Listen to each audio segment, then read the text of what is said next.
2,000 years ago, a massive wooden merchant ship navigated through a violent storm off the coast of Greece.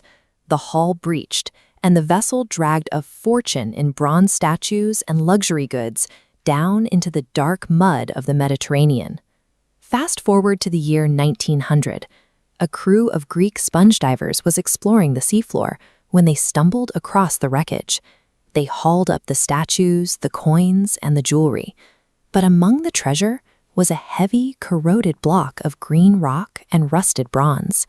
For months, this strange artifact was completely ignored by everyone. That forgotten piece of ocean debris sat in a storage crate for years.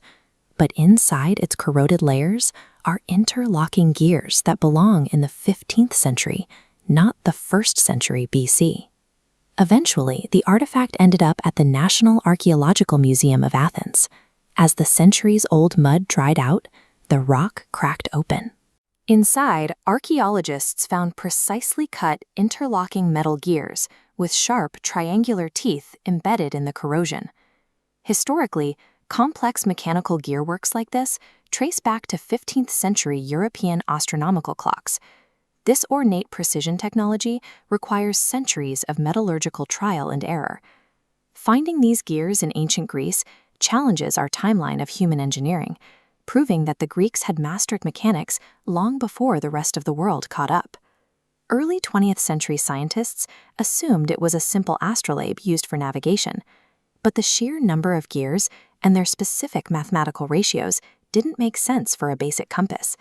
It took decades of technological advancement to see the full picture.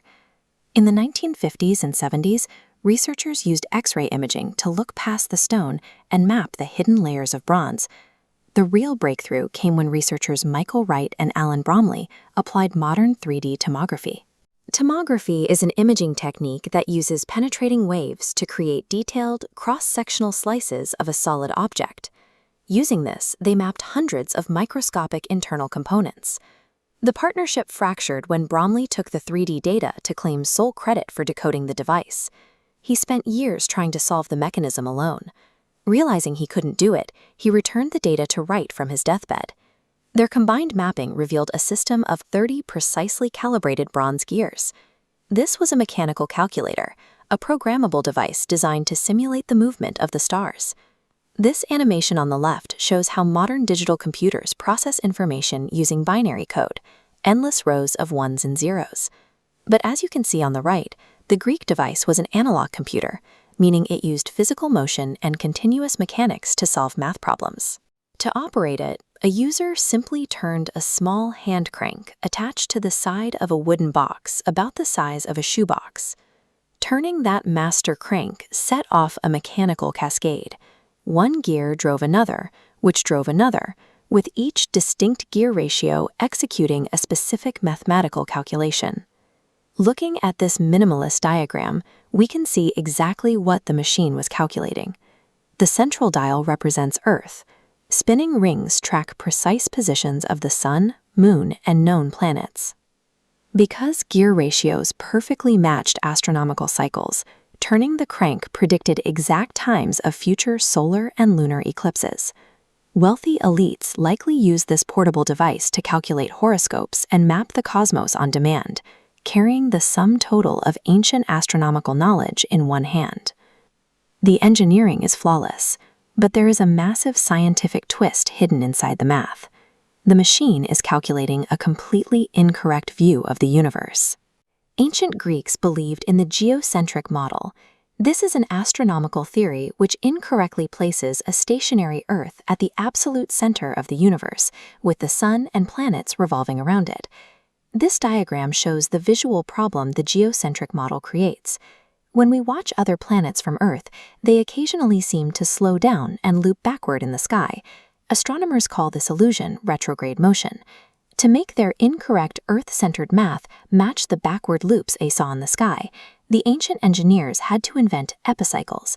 This mechanical solution involves mounting smaller, complex gears entirely on top of other rotating gears to simulate those backward loops. They engineered a flawlessly complex, mind-bending mechanical system entirely to mathematically prove a universe that doesn't exist. While it looks otherworldly, the mechanism aligns with the engineering traditions described by thinkers like Archimedes, the same mathematics that allowed for massive war engines and advanced water systems. The tragic reality is that ancient civilizations likely built many of these analog computers, but bronze was a highly valuable resource. During times of war, collapsing empires melted down their scientific achievements to forge swords and mint coins. That means the violent storm that sank the Roman ship 2 millennia ago acted as an underwater time capsule. It buried this bronze mechanism deep in the mud, where human hands couldn't destroy it. The disaster became a shield, locking this device away from human recycling for 2 millennia. It remains our only physical evidence of an era where gears and algorithms were already shaping the ancient world.